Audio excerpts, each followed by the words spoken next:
하만의 활동은 이제 에스더서 7장에서 끝이 나게 됩니다. 모르드게를 달려고 세운 나무에 하만이 매달리게 되죠. 그러하게 7장의 말씀은 에스더서의 절정의 사건이자 전환점이라 할 수 있습니다. 악의 주범이요 악의 화신 하만이 어떻게 끝나는가를 볼 수 있습니다. 우리 본문 7절의 말씀을 다시 한번 더 보겠습니다. 시작. 왕이 노하여 일어나서 잔치 자리를 떠나 왕궁 후원으로 들어가니라. 하만이 일어서서 왕후 에스더에게 생명을 구하니 이는 왕이 자기에게 벌을 내리기로 결심한 줄 알미더라. 아멘. 성도 여러분, 잔치의 분위기가 한순간에 깨져버렸습니다. 아하수에로 왕은 노하여 일어나서 잔치의 자리를 떠나 왕궁 후원으로 가게 됩니다. 여러분, 이 지금의 상황은 아하수에로 왕이 분노할 만한 일이었습니다. 하만은 지금 바사 제국의 총리 대신이었습니다.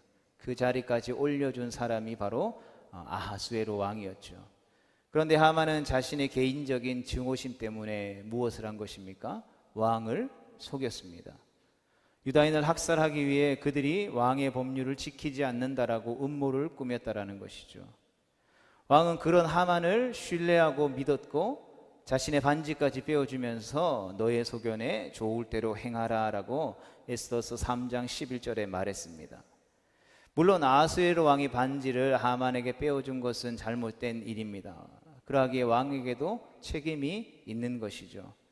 그 때문에 모든 유다인을 도륙하고 진멸하고 그 재산을 탈취하라는 조서가 아하수에로 왕의 이름으로 선포되었습니다. 여러분, 이제 왕도 어찌할 수 없는 것입니다.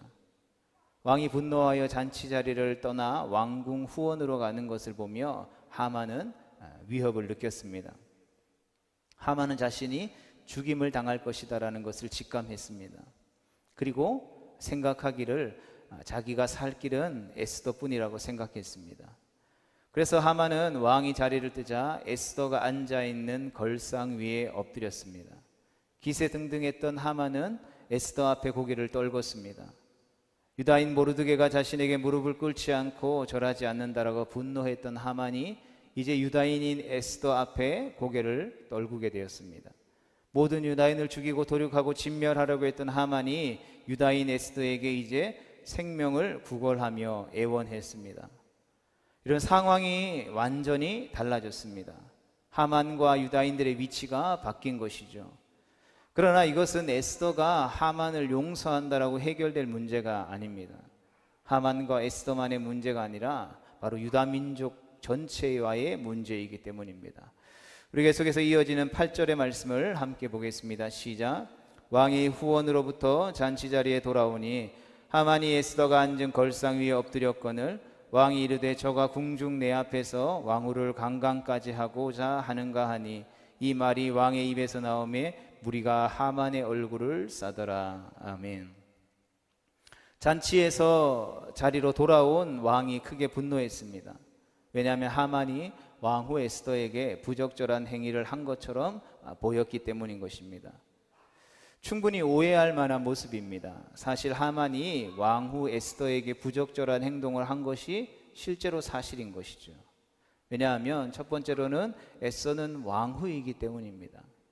아무리 왕의 신하라도 왕후에게 가까이 다가가는 것은 무례한 일입니다. 더구나 왕이 없는 자리에서 신하가 왕후에게 가까이 다가가는 것은 왕을 모독하는 행위였기 때문입니다. 두 번째로는 고대 사회에서 가족이 아닌 다른 남자가 특별히 결혼한 여인에게 가까이 가는 것은 금지된 일이었기 때문입니다.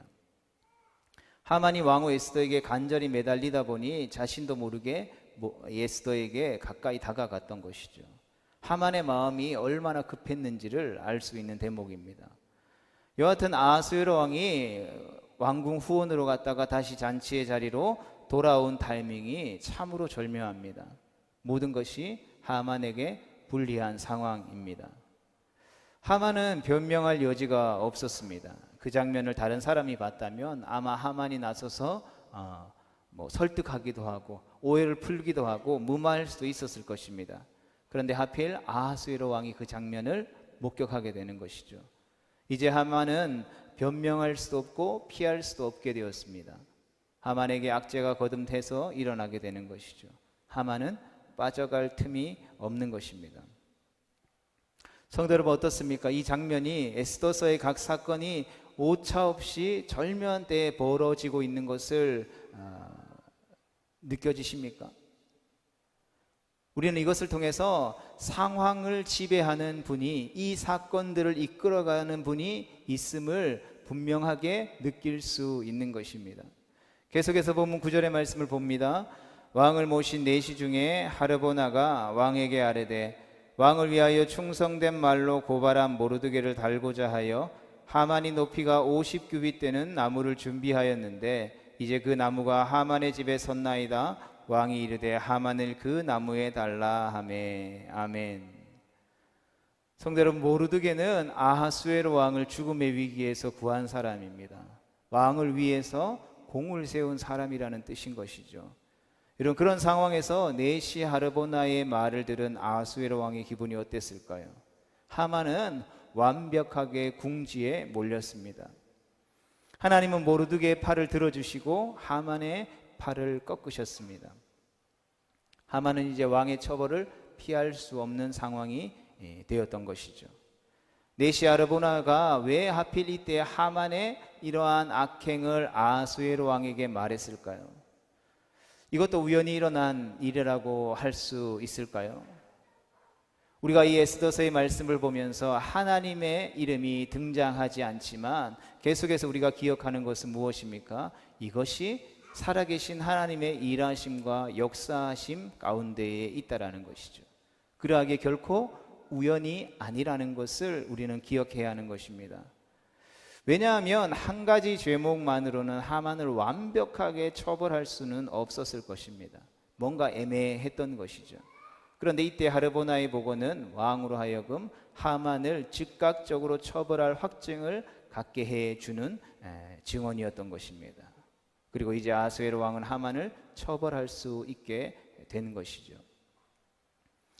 성도 여러분, 우리의 인생을 살아가다 보면 우리의 인생의 삶의 흔적이 남는 것을 보게 됩니다. 그리고 살아가면서 남게 되는 그 삶의 흔적은 결코 지워지지 않고 언젠가는 드러나게 되는 것을 보게 됩니다. 모르드게가 왕의 죽음의 위기에서 구한 것도 사라지지 않고 반드시 드러났죠. 마찬가지로 하만의 악행조차도 사라지지 않고 드러나게 되었다라는 것입니다. 이를 통해 우리의 삶도 마찬가지라는 것을 우리는 보게 되는 것이죠. 우리가 살아가면서 무심코 한 나의 행동들, 그러한 행동들이 살아온 모습들이 반드시 드러나는 때가 온다라는 것이죠. 그리고 이 세상에서 살아가는 그 삶의 순간에 드러나지 않는다라고 할지라도 우리가 이 땅에서의 생명이 다하고 하나님의 심판대 앞에 서는 그날에 우리의 모든 삶의 행동들이 다 드러나게 될 때가 온다라는 것입니다.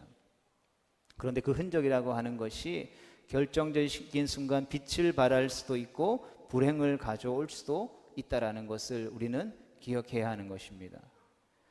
50규빅, 즉 높이가 20m 이상이나 되는 나무는 사실 하만이 자기의 권세를 온 천하에 드러내려고 준비한 것이었습니다. 여기에 자신이 증오하는 모르드게를 매달음으로써 자기에게 순종하지 않는 사람들에게 권력의 본을 보이고자 했습니다. 그런데 지금 아하수에로 왕이 분노하여 하만을 그 나무에 매달라라고 말했습니다. 그리고 거기에 하만이 달리자 왕의 노가 그치게 되죠. 하만은 자기가 준비한 나무에 자기가 높이 매달리게 되었습니다. 하만은 마침내 가장 높은 곳을 눈앞에 두고 추락하고 말았다라는 것이죠. 사람의 인생이 참 덧없는 것처럼 보입니다. 사람이 어떻게 이렇게 한순간에 무너질 수 있습니까? 성경은 한결같이 사람은 어리석은 존재임을 증언하고 있습니다. 왜냐하면 한치의 앞을 알 수 없는 존재임에도 불구하고 마치 모든 자신의 미래를 다 알고 있는 것처럼 행동하기 때문입니다. 이러한 경우를 가리켜서 옛말에 스스로 제 무덤을 판다라는 말이 생각나는 것입니다. 성도 여러분, 그러하기에 어떤 경우라도 우리는 악한 생각을 해서는 안 됩니다. 악한 생각에 자신이 묶일 수 있다라는 것이죠. 그러하기에 자승자박 되지 않도록 우리는 늘 살피고 살펴야 하는 것입니다.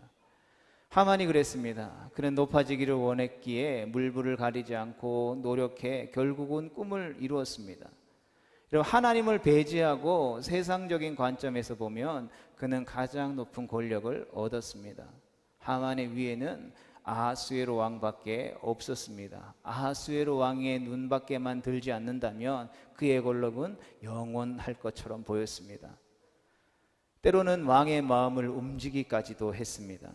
그런데 지금 하만은 높이 나무에 매달려 비극적인 최후를 맞이하게 됩니다. 모르드게를 미워하고 괴롭히고 핍박하다가 결국 자기가 판 함정에 자기가 빠지게 되는 것이죠. 하만은 성공에 도취되어 있었습니다. 뭐든 마음먹은 대로 되리라고 생각했습니다. 그러나 그것은 하만의 착각이었던 것이죠. 이 세상을 주관하는 하나님이 계시다라는 것을 그는 알지 못했습니다. 그의 행한 모든 걸음들을 다 보고 계시는 하나님이 계시다라는 것을 인식하지 못했다라는 것이죠. 사람의 계획이 철저히 무산될 때 얼마나 많습니까? 한번 성공했다라고 거기에 도취되어서는 안 되는 이유가 바로 그것인 것이죠. 내 마음먹은 대로 다 될 것이다라고 생각해서는 안 된다라는 것입니다. 그것은 죄인된 인간의 가장 큰 착각인 것이죠. 사무엘상 2장 6절에서 8절의 말씀을 보면 이 말씀이 기록되어져 있습니다. 같이 보겠습니다. 여호와는 죽이기도 하시고 살리기도 하시며 수월에 내리게도 하시고 거기에서 올리시기도 하시는도다. 여호와는 가난하게도 하시고 부하게도 하시며 낮추기도 하시고 높이기도 하시는도다. 가난한 자를 진토에서 일으키시며 빈궁한 자를 거름더미에서 올리사 귀족들과 함께 앉게 하시며 영광의 자리를 차지하게 하시는도다. 땅의 기둥들은 여호와의 것이라. 여호와께서 세계를 그것들 위에 세우셨도다. 아멘. 성도 여러분, 사람은 결코 사람을 높이거나 낮출 수 없습니다. 사람을 높이고 낮추시는 분은 오직 하나님이십니다. 모든 것은 하나님의 주권에 그분의 손에 달려 있음을 우리는 반드시 기억해야 하는 것입니다. 그러하기에 에스더서는 우리에게 권력의 무상함을 보여줍니다. 여러분, 누가 우리의 인생을 보장할 수 있습니까? 우리의 인생을 누가 장담할 수 있는 것입니까? 그 누구도 장담할 수 없습니다. 시편 146편 3절에서 5절까지의 말씀을 함께 보겠습니다. 귀인들을 의지하지 말며 도울 힘이 없는 인생도 의지하지 말지니 그의 호흡이 끊어지면 흙으로 돌아가서 그날에 그의 생각이 소멸하리로다. 야곱의 하나님을 자기의 도움으로 삼으며 여호와 자기 하나님에게 자기의 소망을 두는 자는 복이 있도다. 아멘. 성도 여러분, 세상에는 하만과 같은 사람들이 있습니다. 예수님은 제자들에게 누가복음 10장 3절 말씀에서 갈지어다 내가 너희를 보냄이 어린 양을 이리 가운데로 보낸가 같다라고 말씀하셨습니다. 하만은 양들을 향해 달려드는 이리와 같습니다. 이런 세상에 사는 양은 매우 위험합니다. 세상의 이리와 같은 하만이 우글거려서 우리는 늘 하나님께 기도하죠. 만약 하만이 없었더라면 여러분, 에스더가 죽으면 죽으리이다 라는 각오로 금식하며 하나님 앞에 기도했을까요? 유다인들이 자신의 민족을 위해서 금식했겠습니까?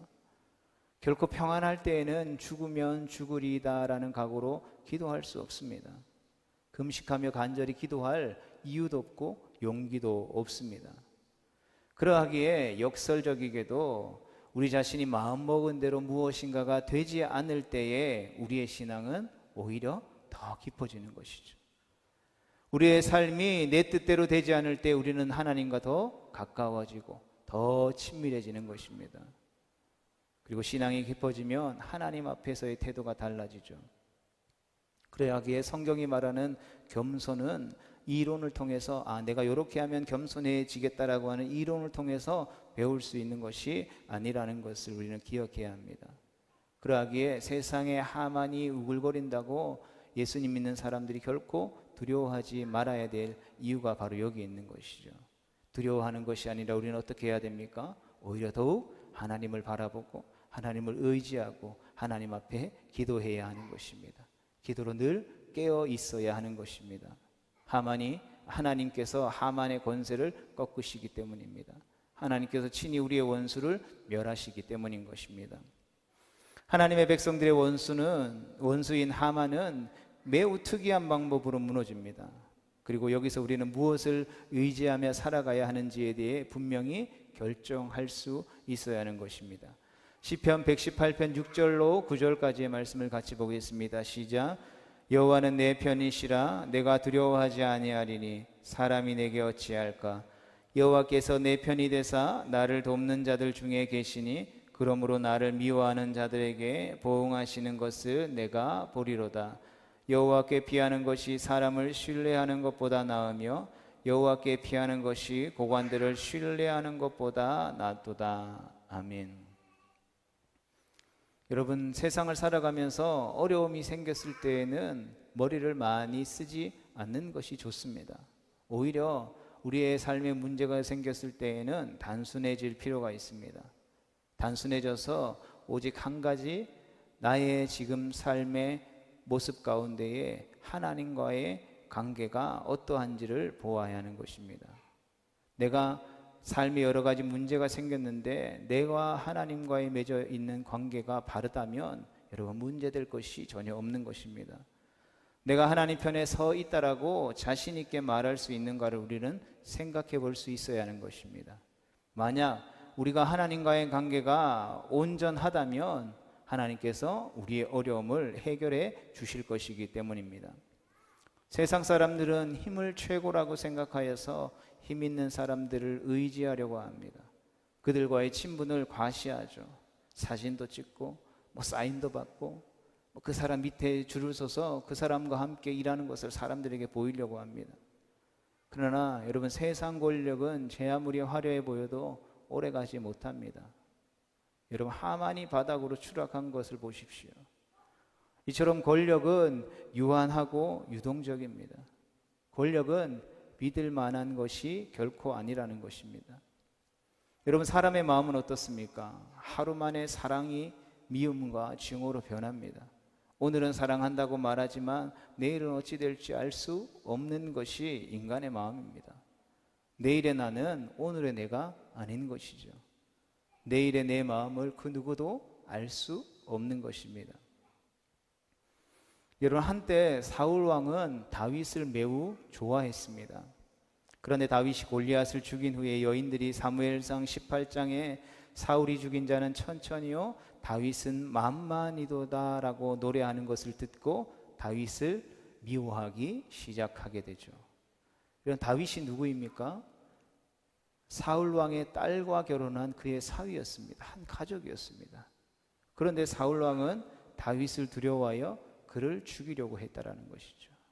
그뿐입니까? 다윗의 아들 압살롬은 아버지의 왕좌를 노렸습니다.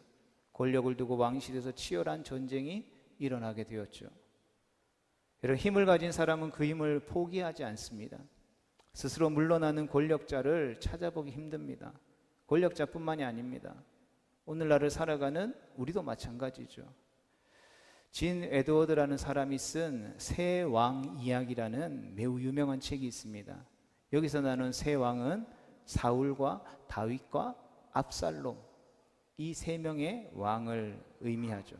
그런데 그 책에서 이야기하는 것은 사람의 마음속에 사울이 있고 다윗이 있고 압살롬이 들어있다라는 것입니다.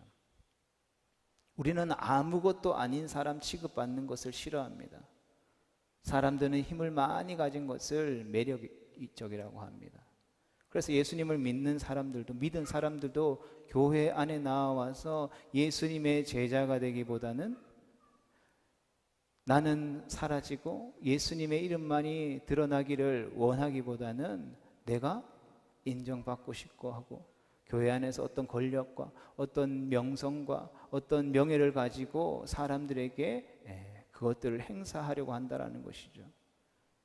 그래서 자신이 가진 힘이 유효한가, 내가 가진 영향력이 유효한가를 끊임없이 확인하려고 한다라는 것입니다.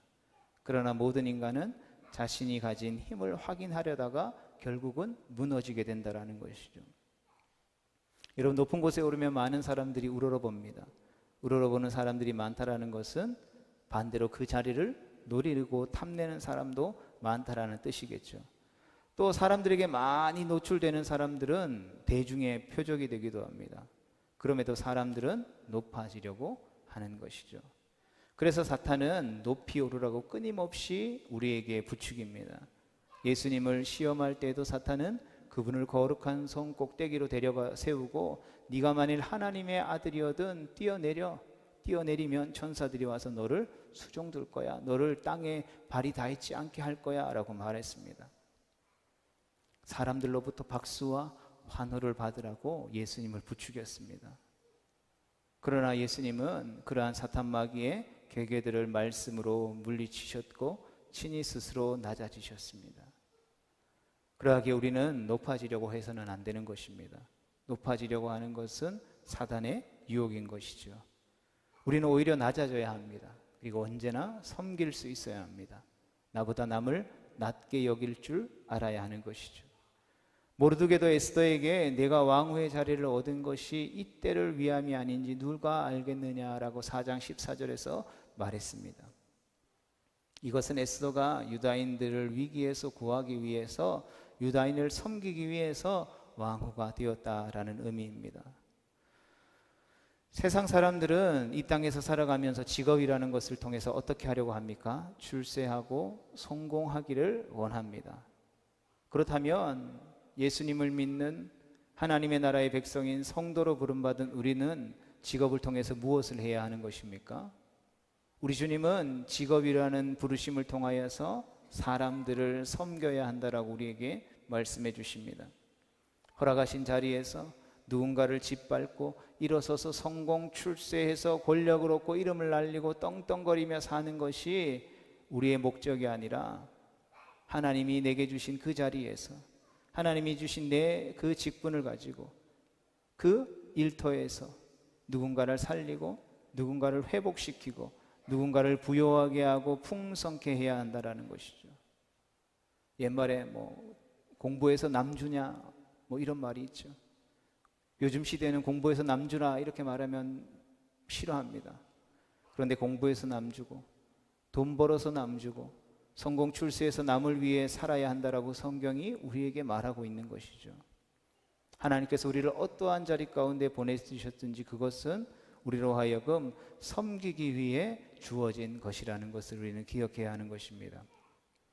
성도 여러분, 섬기려면 어떻게 해야 됩니까? 우리의 마음이 낮아져야 되겠죠. 높은 마음으로는 결코 섬길 수가 없습니다. 이것이 성경에서 가르쳐주고 있는 섬김의 영적인 원리인 것이죠. 스스로 낮아지려고 하는 사람이 지혜로운 사람이라는 것입니다. 스스로 낮아지려고 할 때 우리는 안전하다라는 것입니다. 왜 그렇습니까? 예수님께서 철저히 낮아지셨기 때문입니다. 예수님이 걸어가신 길과 우리는 반대되는 길을 걸어가면 안 되는 것입니다. 예수님이 걸어가신 그 영광의 길, 그 십자가의 길, 그 겸손의 길을 우리가 쫓아 살아가야 하기 때문인 것입니다. 우리 주님이 분명히 말씀하셨죠. 높은 곳에는 자리도 없고 길도 없다라고. 하나님은 높은 곳에 있는 자를 낮추시고 낮은 곳에 있는 자를 높이신다 말씀하셨습니다.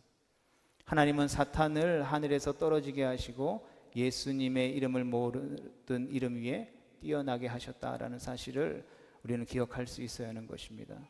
하나님은 어그러지고 정렬되어졌던 위치를 당신의 방법으로, 당신의 뜻에 맞게 재배치하셨습니다. 오늘 본문 말씀을 통해서 우리가 마주하고 있는 것처럼 하늘 높은 줄 모르고 올라갔던 하만은 몰락했고 생명을 잃었습니다. 그는 모든 것을 잃었습니다. 그러나 하나님께서 모르드게와 에스더와 유다 민족들은 생명을 구원해 주셨다라는 것이죠. 본문 10절의 말씀을 봅니다. 시작. 모르드게를 매달려고 한 나무에 하만을 다니 왕의 노가 그치니라. 아멘. 성도 여러분, 하만을 나무에 매달자 아하스웨로 왕이 드디어 진정되었습니다. 상황이 종료된 것이죠. 2장에서는 모르드게가 아하스웨로 왕의 목숨을 구했고 7장에 와서는 아하스웨로 왕이 모르드게의 생명을 구원해 주었습니다. 그러나 전쟁은 아직 끝난 것이 아닙니다. 하만은 죽었지만 유다인을 죽이려고 하는 조선은 아직 없어지지 않았습니다. 에스더와 모르드게는 죽음을 면했지만 유다인들은 여전히 위험합니다. 하나의 문제가 해결되었다고 모든 문제가 해결된 것은 아닙니다. 그리고 이것은 우리가 세상에서 살아가는 동안 늘 경험해야 되는 일이기도 합니다. 우리를 핍박하고 우리를 힘들게 하던 악한 사람이 죽었다고, 사라졌다고 하나님의 백성으로서의 마주하게 되는 악이 사라진 것은 아니라는 것이죠. 악인은 사라져도 악은 사라지지 않는 것입니다. 악은 계속해서 결합되어지고 악은 계속해서 연대되어져서 거룩한 하나님의 백성을 우는 사자처럼 공격하는 것입니다. 악한 사단이 만들어 놓은 문화는 결코 쉽게 사라지지 않습니다. 삶에 놓인 바위돌을 치우고 나면 더 큰 산이 버티고 있는 것입니다. 사랑하는 성도 여러분, 이때 우리에게 필요한 것이 무엇이겠습니까? 이 에스더의 말씀을 통해서 주님이 우리에게 말씀해 주고 있는 것이 무엇입니까? 우리에게 이때 필요한 것이 바로 믿음이라는 것입니다. 삶보다, 나의 삶의 문제보다 더 크신 하나님이 어떻게 우리의 삶 가운데 일하시는가를 믿음의 눈으로 볼 수 있어야 하는 것입니다. 삶과 같은 큰 문제들을 바라보고 묵상하는 것이 아니라 나를 위해 오늘도 일하시고 나를 위해 오늘도 나와 함께 하시기를 원하시는, 나를 위해 독생자 예수 그리스도를 아낌없이 이 땅 가운데 보내주신 하나님이 어떠한 분이신가, 이 사실을 우리는 볼 수 있어야 하는 것입니다. 하나님이 하나님의 백성을 어떻게 구원하시는가를 우리는 두 눈으로 볼 수 있어야 하는 것입니다. 바라기는 이 하나님을 향한 믿음과 신뢰와 확신을 가지고 우리의 믿음의 눈을 들어 하나님을 바라봄으로 하나님께서 우리를 위해서 일하시고 마침내 우리로 하여금 보게 하실 그 완전한 승리, 그 승리의 면류관을 취하는 거룩하고 복된 하나님의 백성 다 되어질 수 있게 되기를 주님의 이름으로 축복합니다.